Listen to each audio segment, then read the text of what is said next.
Hello বন্ধুরা, তোমরা যারা প্রাইমারি ইন্টারভিউ দেবে, আজকের ভিডিওটা তোমাদের জন্য ভীষণভাবে গুরুত্বপূর্ণ হতে চলেছে।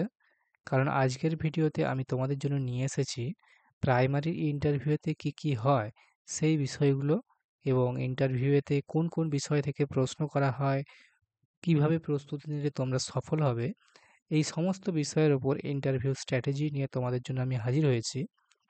তা আজকের ভিডিওটা তোমরা প্রথম থেকে শেষ অবধি দেখো, তাহলে বিষয়টা বুঝতে পারবে। নমস্কার, আমি হচ্ছি Joydev sir, assistant teacher under the government of West Bengal. আমি তোমাদেরকে মূলত প্রাইমারি এবং ডিএলএড সংক্রান্ত গাইডেন্স দিয়ে থাকি। তো আজকের ভিডিওতে আমি তোমাদের সাথে যেটা আলোচনা করব সেটা হচ্ছে প্রাইমারি টিচার ইন্টারভিউতে কি হয়, কি কি বিষয়গুলো হয়ে থাকে। তোমরা যারা টেট পাস করেছো, তোমরা আগামীতে ইন্টারভিউ দেবে। ইন্টারভিউ সম্ভবত পুজোর পরে হওয়ার একটা সম্ভাবনা আছে। তো তোমরা যারা ইন্টারভিউ দেবে, তোমাদেরকে এটা জানা দরকার যে ইন্টারভিউতে ফার্স্ট স্টেজ কি। ইন্টারভিউ তোমরা কল লেটার পেলে, ডাক পেলে, গিয়ে ওখানে দেখবে যেটা প্রথমে হয় সেটা কি হয় এবং কি ধরনের প্রশ্ন করা হয়, কোন কোন বিষয় থেকে প্রশ্নগুলো আসে, কিভাবে প্রস্তুতি নিলে তোমরা সফল হবে, এই সমস্ত বিষয়ের উপর তোমাদের একটা স্বচ্ছ ধারণা থাকা দরকার। তো এরপর আসি সরাসরি ভিডিওতে, যে ইন্টারভিউয়ে প্রথমে যেটা হয় সেটা কি হয়। ইন্টারভিউ তোমাদের ডাকার পর প্রথমে যেটা হবে সেটা হবে ডকুমেন্ট ভেরিফিকেশন। তোমরা যে সমস্ত ডকুমেন্ট বা যে সমস্ত তথ্য নিজেদের সম্পর্কে বা নিজেদের একাডেমিক বিষয় সম্পর্কে তোমরা অনলাইনে পুট করেছো ডেটের সময়, এবং ইন্টারভিউয়ে যে অ্যাডভার্টাইজমেন্ট বেরোবে তার রেসপেক্ট একটা ফর্ম ফিল আপ হয়। সেখানে যে তোমরা তথ্য দিয়েছো সেগুলো সঠিক রয়েছে কি না সেই বিষয়গুলোকে চেক করা হয়। তাই প্রথমে সমস্ত কাগজপত্রগুলোকে যাচাই করে নেওয়া হয় যে তোমাদের দেওয়া তথ্য এবং তোমাদের কাগজে যে জিনিস রয়েছে দুটো সেম কিনা, কোনো ভুল বা মিসম্যাচ রয়েছে কিনা সেটা চেক করা হয়। কাজেই তোমরা এখন থেকে তোমাদের ডকুমেন্টগুলোকে রেডি রাখো যারা ইন্টারভিউ দেবে, নাহলে তখন তোমরা আবার কারেকশন করার টাইম পাবে না। হয়তো কারোর নামে ভুল আছে, অ্যাড্রেসে ভুল যদি থেকে থাকে, তোমরা তোমাদের অরিজিনাল ডকুমেন্ট সেগুলোকে কারেকশন করিয়ে নাও। তো প্রাইমারি ইন্টারভিউতে কি কি ডকুমেন্ট লাগে এই সংক্রান্ত আমাদের কিন্তু একটা ভিডিও রয়েছে। দাঁড়াও, আমি তোমাদের ভিডিওটা দেখিয়ে দিচ্ছি কোন ভিডিওটার কথা বলছি। এই যে আমি এই ভিডিওটার কথা বলছি, প্রাইমারি ইন্টারভিউ কি কি ডকুমেন্ট লাগবে। এই যে ভিডিওটা রয়েছে, এই ভিডিওটার লিংক আমি আই বটনে দিয়ে দিচ্ছি এবং ডেসক্রিপশনেতেও দেওয়া থাকবে, তোমরা এই ভিডিওটা দেখে নেবে। তাহলেই তোমরা জানতে পারবে যে কোন কোন ডকুমেন্ট প্রাইমারি ইন্টারভিউতে লাগতে চলেছে। সেই ডকুমেন্টগুলো তোমরা এখন থেকে সময় থাকতে রেডি করে নাও। তাহলে বোঝা গেল যে ইন্টারভিউ তোমরা দিতে গেলে তোমাদের প্রথমে ডকুমেন্ট ভেরিফিকেশন হবে। তাই ডকুমেন্ট ভেরিফিকেশনে পরে তোমাদের ডকুমেন্ট ঠিক থাকলে তোমাদেরকে পরবর্তী স্টেপে পাঠানো হবে। পরবর্তী স্টেজটা কি, সেটা হচ্ছে ইন্টারভিউ পর্ব। তো এই ইন্টারভিউ পর্বটাতে কি কি বিষয় দেখা হয় সেটা আমি তোমাদের বলবো। তা এই যে ইন্টারভিউ পর্বটা সেটা শুরু হয় খুব সাধারণ কয়েকটা কমন প্রশ্ন দিয়ে। এই প্রশ্নগুলো সবাইকেই করে, শুধু তোমাকে করবে না, আমার আগে যে ছিল তাকেও করেছে, আমাকেও করেছে এবং পরবর্তীতে তোমাকেও করবে। তো এই প্রশ্নগুলোর উত্তর তোমরা রেডি করে নাও, নিজের মতো করে গুছিয়ে বলার একটা স্ক্রিপ্ট তোমরা রেডি করে নাও। কি কি খুব সহজ সরল কয়েকটা প্রশ্ন করা হয়, যেমন আপনার নাম কি, কোথা থেকে আসছেন, পড়াশোনা কতদূর করেছেন আপনি, আপনি এখন কি করেন। এই যে প্রশ্নগুলো বললাম ৪-৫টা প্রশ্ন, এই প্রশ্নগুলো কমন, এটা সবাইকেই করে, তোমাকেও করবে। কাজেই কিভাবে উত্তরটা দেবে, এই বিষয়গুলোকে এক্সপ্রেস কিভাবে করবে, এটা তুমি আগে থেকে প্রস্তুতি নিয়ে নাও, নিজে নিজে প্রস্তুতি নাও।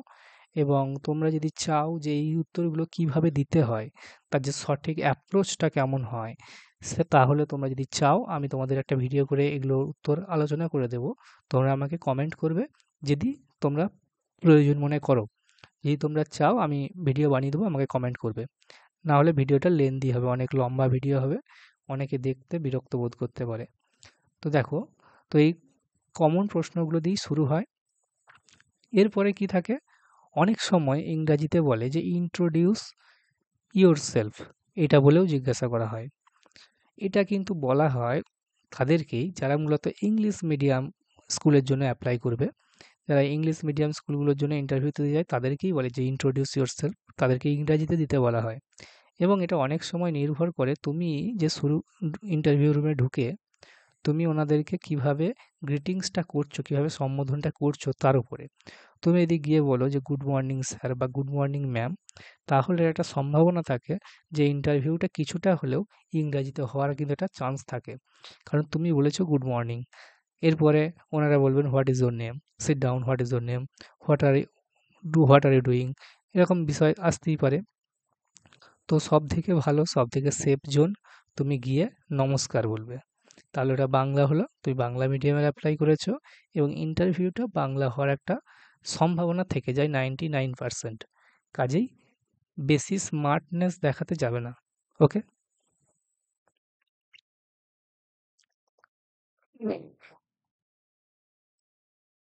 এটা তো গেল ইন্ট্রোডিউস ইয়োরসেলফ, নিজের সম্পর্কে।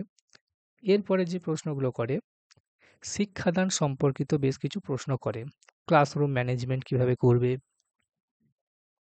যদি কোনো ছাত্র বা ছাত্রী পড়াশোনাতে দুর্বল হয় তাকে তুমি কিভাবে গাইড করবে, কিভাবে সাহায্য করবে, এই ধরনের প্রশ্নগুলো আসে। এবং ইনক্লুসিভ এডুকেশন বা বিশেষ চাহিদা সম্পন্ন শিশুদেরকে কিভাবে, তাদের সাথে তুমি আচরণ করবে, তাদেরকে কিভাবে পড়াবে, এই বিষয়েও কিন্তু প্রশ্ন হয়ে থাকে। কাজেই এই বিষয়গুলো তোমরা অবশ্যই বাড়িতে দেখে যাবে। তাহলে বোঝা গেল এই ধরনের প্রশ্নগুলো কিন্তু আসার সম্ভাবনা রয়েছে। সেই সাথে আরও যেই বিষয় থেকে প্রশ্ন হয়ে থাকে সেটা হচ্ছে তুমি যে ট্রেনিং করেছো ডিএলএড সম্পর্কিত, এই ডিএলএড সম্পর্কিত প্রশ্নও কিন্তু ওখানে করে, যে ডিএলএড এর ফুল ফর্ম কি, হ্যাঁ? তারপরে ডিএলএড এর যে শিখন পদ্ধতি রয়েছে সিসিই বা ইভলিউশন পদ্ধতি, সিসিই তার ফুল ফর্ম কি, কন্টিনিউয়াস অ্যান্ড কম্প্রিহেন্সিভ এভলিউশন, এটা কিভাবে কাজ করে, এটা কি কাজে ব্যবহার হয়, এই ধরনের প্রশ্নগুলো কিন্তু ইন্টারভিউতে এসে থাকে। এগুলো আমি নিজেও ফেস করেছি এবং বিভিন্ন জনের কাছে আমি জেনেছি তাদেরকে কি প্রশ্ন করেছে, আমি সেই ভিত্তিতেই তোমাদেরকে বলছি, হ্যাঁ? সেই অভিজ্ঞতার ভিত্তিতে।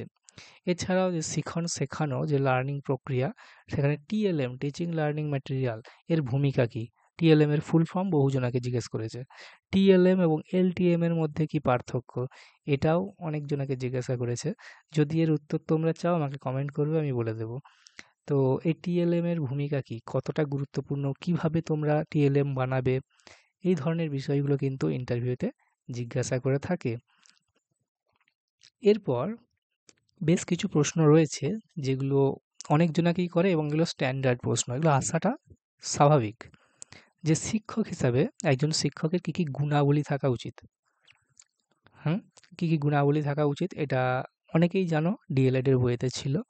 তো যদি কারোর না জানা থাকে তোমরা কমেন্ট করবে। আমি এটা নিয়ে একটা সেপারেট ভিডিও করব। কী, কী বৈশিষ্ট্য থাকা দরকার, হ্যাঁ? এরপর শিক্ষক কেমন হওয়া উচিত? কেন তুমি শিক্ষক হতে চাও? এই ধরনের প্রশ্নগুলো কিন্তু একটু তোমার বুদ্ধিমত্তাটাকে যাচাই করার জন্য এগুলো করা হয়ে থাকে, যে তুমি কিভাবে উত্তর দিচ্ছ, কিভাবে গুছিয়ে কথা বলছো, হ্যাঁ? তোমার চিন্তা ভাবনাটা কেমন? এই সমস্ত বিষয়গুলো দেখার জন্যই এই প্রশ্নগুলো মূলত করা হয়ে থাকে। তো এটা বলতে পারো তোমাদের একটা ইন্টেলিজেন্সের প্রশ্ন, এগুলো এসে থাকে। এছাড়াও আছে বিষয়ভিত্তিক প্রশ্ন, যেগুলো সাবজেক্ট ওয়াইজ, সাবজেক্টিভ, অর্থাৎ তুমি গ্র্যাজুয়েশন যে বিষয় নিয়ে করেছো বা উচ্চ মাধ্যমিক যে বিষয়গুলো পড়েছো উচ্চ মাধ্যমিকেতে, সেই বিষয় থেকে প্রশ্ন হয়। হ্যাঁ, হয়তো কেউ ইতিহাসে অনার্স করেছে, তাকে বললো ইতিহাসের জনক কে? হ্যাঁ, সেরকম বায়োলজি, হয়তো বোটানির কোনো একটা প্রশ্ন করলো, এই ধরনের বিষয় কিন্তু করে। এছাড়াও যেগুলো করে সেটা হচ্ছে কারেন্ট অ্যাফেয়ার্স ও জেনারেল নলেজ। সাম্প্রতিক যে ঘটনাগুলো ঘটছে, সেই সমস্ত বিভিন্ন মিটিং হচ্ছে, বিভিন্ন সামিট হচ্ছে, তো এই বিষয়গুলো নিয়ে প্রশ্ন আসে। যেমন আমাকে জিজ্ঞাসা করেছিল যে, তখন করেছিল যে ওই G20 চলছিল। তো G20 জিনিসটা কি আমাকে জিজ্ঞাসা করেছিল। এছাড়া জেনারেল নলেজের প্রশ্নও করেছিল। যেমন আমাকে বলেছিল যে ওই হাওড়া ব্রিজ কোন দুটো জায়গাকে কানেক্ট করছে? তো এটা জেনারেল নলেজের প্রশ্ন। এবং কোন নদীর উপরে হাওড়া ব্রিজ অবস্থিত? এই প্রশ্নগুলোও কিন্তু আসে। রাজ্য দেশের সাম্প্রতিক ঘটনা, যেটা কারেন্ট অ্যাফেয়ার্সের মধ্যেই পড়ছে, এই ধরনের প্রশ্নগুলো কিন্তু ওনারা জিজ্ঞাসা করেন। কারণ এটা দেখে যে তুমি বাইরের জগতের সাথে কতটা পরিচিত, কতটা তুমি আপডেটেড রয়েছো। এটা মূলত দেখার জন্যই ওনারা এই ধরনের প্রশ্নগুলো করে। এমন নয় যে তুমি এগুলো সবই পারবে কারেন্ট অ্যাফেয়ার্স, না পারাটাই স্বাভাবিক। তবে কিছু কিছু পারো, কিছু কিছু না পারো, এটাতে কিন্তু খুব একটা ফারাক পড়বে না। আমি নিজে 9.67 পেয়েছিলাম ইন্টারভিউয়ে, যেটা আমার মতে ভালোই নাম্বার। তো আমি কিন্তু কারেন্ট অ্যাফেয়ার্সের একটা প্রশ্ন পারিনি, কাজেই বিরাট কিছু যে হেরফের হয়ে গেছে এমনটা কিন্তু নয়।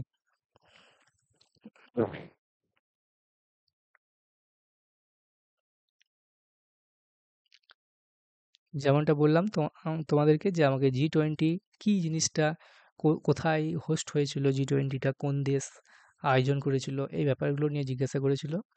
এছাড়াও তোমাদের তো ডেমো তো থাকছেই। এটা 5 মিনিটের জন্য বললাম, 5 নাম্বারের জন্য বললাম, 5 মিনিট বলাটা ভুল। 5 নাম্বার ইন্টারভিউ পার্সোনালিটি টেস্টের জন্য বললাম, এবং ডেমোর জন্য 5 নাম্বার রয়েছে। ডেমো তো প্রত্যেককেই দেখবে, সেটা প্রত্যেকটা বিষয় থেকে তোমরা একটা করে ডেমো রেডি করে যাবে। বাংলার একটা, ইংরাজির একটা, অঙ্কের একটা এবং পরিবেশের একটা। এছাড়াও যেগুলো কমন টপিক, যেমন শূন্যের ধারণা কীভাবে দেবে, যোগের ধারণা কীভাবে দেবে, বিয়োগের ধারণা কীভাবে দেবে, এই বিষয়গুলো কিন্তু তোমরা রেডি করে রাখবে। এই ধরনের বিষয় থেকে প্রশ্ন করা হয় এবং এগুলোকে ডেমো দিতে বলা হয় এই সমস্ত টপিকগুলোর ওপরে। আমাকে যেমন বলা হয়েছিল যে ভগ্নাংশের ধারণা কীভাবে দেবেন, তো আমি একটা কেক কাটা খেলার মধ্যে দিয়ে দেখিয়েছিলাম। তো ওটা 5 এ 5 আমাকে দিয়েছিল ইন্টারভিউতে, ডেমোতে। তো ওইভাবে তোমরা যদি প্রিপারেশনটা নাও, তোমাদেরও হবে। মোট কথা তোমাদের পড়ানোটার মধ্য দিয়ে ইন্টারভিউয়ারকে ইমপ্রেস করতে হবে, এবং ছাত্রছাত্রীরা যেন অ্যাট্রাক্ট হয় তোমার প্রতি, সেই বিষয়গুলো খেয়াল রাখতে হবে। সেই অনুযায়ী তোমাকে কিন্তু কম্পোনেন্ট ওখানে দিতে হবে। সেই অনুযায়ী তোমাকে কথাবার্তা, চালচলন, ভঙ্গিমা ডেমোর মধ্যেই কিন্তু তোমাকে ফুটিয়ে তুলতে হবে। তাহলে তুমি সফল হবেই। ওকে? তাহলে বুঝতে পারলে যে এইভাবেই ওয়েস্ট বেঙ্গল প্রাইমারি ইন্টারভিউয়ের মোটামুটি প্রশ্নগুলো করা হয়ে থাকে। তা তোমরা যদি নিয়মিত প্রস্তুতি নিতে চাও এবং আত্মবিশ্বাসের সাথে যদি উত্তরটা দিতে পারো, তাহলে কিন্তু তোমাদের চাকরি পাওয়ার সম্ভাবনা অনেকটাই বেড়ে যাবে।